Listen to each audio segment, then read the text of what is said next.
शिष्य किसे कहते हैं मालूम आपको? जो दीक्षा लेता है? नहीं।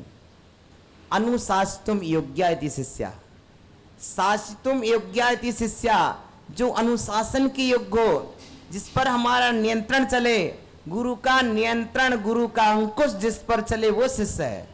जिस पर गुरु का अंकुश ही ना चले, गुरु की आज्ञा ना चले, बोलो, जिस राजा की मंत्री पर आज्ञा ना चले, जिस राजा की अपनी सेना पर आज्ञा ना चले, बोलिए, वो राजा जीता जी मरा हुआ है। क्या है? जिस राजा की अपनी सेना, अपनी सेनापति, मंत्री, अमात्यों पर आज्ञा ना चले, उस राजा का जीना और ना जीना बराबर है। उसी तरह से जिस गुरु की शिष्यों पर आज्ञा ना चलती हो, उसका गुरुता समाप्त हो जाती है और उसकी शिष्यता उसी दिन जब्त हो जाती है जिस दिन से वह गुरु आज्ञा का पालन करना छोड़ देता है। आत्मसमर्पण के बिना शिष्यत्व होता नहीं है। शिष्य होने के लिए आत्मसमर्पण करना पड़ता है, मन समर्पित, वचन समर्पित, काय समर्पित होना पड़ता है और विश्वास बनाए रखने को गुरु आज्ञा का, चालू नहीं माइक आपका, विश्वास विश्वास बनाए रखने को गुरु आज्ञा का सम्मान करो, गुरु आज्ञा अनुशासन मेरे सदशिष्य बनो कल्याण करो। विश्वास एक ऐसी चीज है जो बहुत दीर्घ काल में उत्पन्न होता है और खोने में पल भर नहीं लगता है, बनाने में जीवन लग जाता है और मिटाने में पल भर नहीं लगता है। इसलिए जिससे आप चिरकाल से परिचित हैं उस पर अविश्वास मत करिए और अपरिचित पर विश्वास मत करिए। विश्वास से बड़ा कोई पुरस्कार नहीं हो सकता है, विश्वास से बड़ा कोई त्याग नहीं हो सकता है। इसलिए विश्वास बनाया जाता है। इसी विश्वास का नाम तो सम्यक दर्शन है। क्या? राइट बिलीव, राइट बिलीव, सम्यक दर्शन, राइट। प्रिय बंधुओं, विश्वास, सही विश्वास और विश्वास को बनाए रखना है तो गुरु आज्ञा का सम्मान करो, भंग नहीं करो, क्योंकि शिष्य के लिए परम प्राण परित्यागो मनुलंगी गुरु विचार।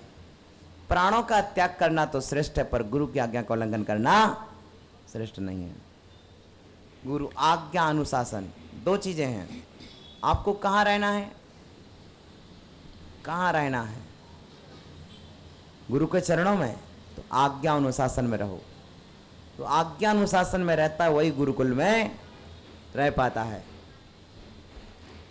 माना गुरुवर प्रतिकूल होए तब भी श्रद्धा को मत छोड़ो, होगा कल्याण उन्हीं चरणों, अतएव हाथ दोनों जोड़ो। जीवन में कोई ऐसा भी क्षण आ सकता है कि जिस समय गुरु आपके ऐसा महसूस हो कि प्रतिकूल हो गए हैं। यदि आपको ये महसूस भी हो कि गुरु आपके प्रतिकूल हैं, तब भी एक भले शिष्य को चाहिए कि उन गुरु के प्रति अपनी श्रद्धा मत छोड़ दे। क्यों? अंतिम सत्य, जिस तरह के इंसान का अंतिम सत्य एक शमशान है, उसी तरह शिष्य के कल्याण का अंतिम सत्य गुरु का स्थान है। शिष्य का अंतिम कल्याण कहाँ होगा? गुरु चरणों में। तुम गलतियां हजार कर लो, लेकिन प्रायश्चित कहाँ लोगे? इसलिए शिष्य का कल्याण तो गुरु चरणों में ही होना है। और जब चरणों में कल्याण होना है तो आज्ञा का लोप मत करो। गुरु की आज्ञा का लोप करना गुरु के प्राणों को हरने के समान कष्टदायक होता है। क्योंकि महापुरुषों के तो आज्ञा पालन ही प्राण होते हैं। क्या? उनका तो आज्ञा ही जीवन होता है।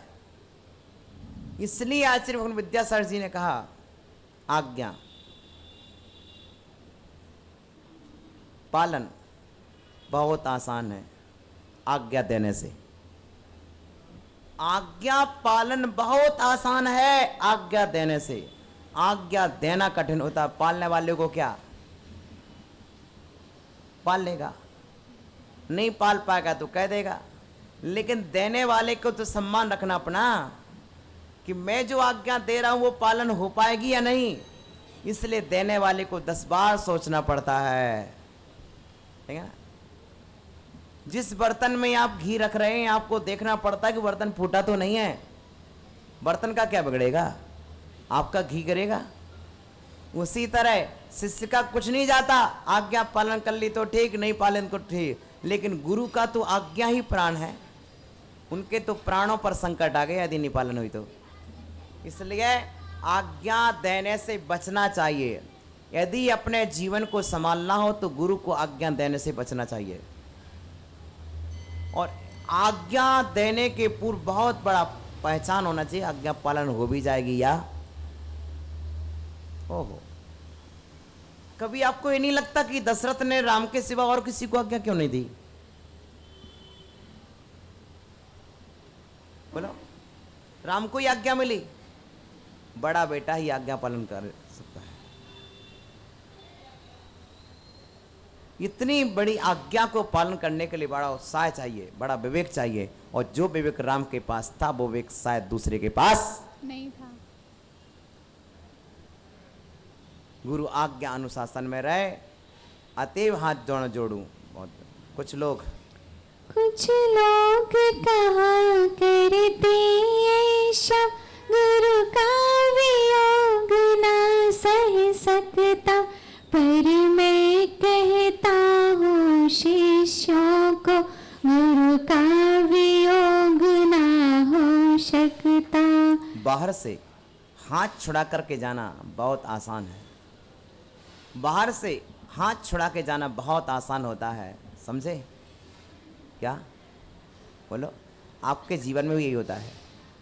श्रीमान जी सुबह से चले जाते हैं, शाम तक लौट के आ जाते कि नहीं? क्यों? बाहर से गए हैं, भीतर से कब गए? उसी तरह गुरु शिष्य के जीवन में बाहर से भले ही चले जाएं, पर भीतर से नहीं जा सकते, क्योंकि शिष्य ने बाहर से नहीं पकड़ा है, शिष्य ने आत्मसमर्पण से पकड़ा है, शिष्य ने आत्मा प्रदेशों से गुरु को पकड़ा है। इसलिए गुरु का वियोग हो ही नहीं सकता है। गुरु बाहर से गए हैं, लेकिन भीतर के गुरु तो भीतर में सदा विराजमान रहते हैं। इसलिए सच्चे शिष्यों को गुरु का वियोग नहीं होता है, वे सच्चे शिष्यों को हृदय में सदा गुरु विद्यमान रहते हैं। गुरु संगी शरण में क्यों रहना, यदि ऐसा प्रश्न उठाओगे, तो प्रेम पूर्ण अनुशासन ही इस समाधान में पाओगे। ग्रेट, अब समझ जा।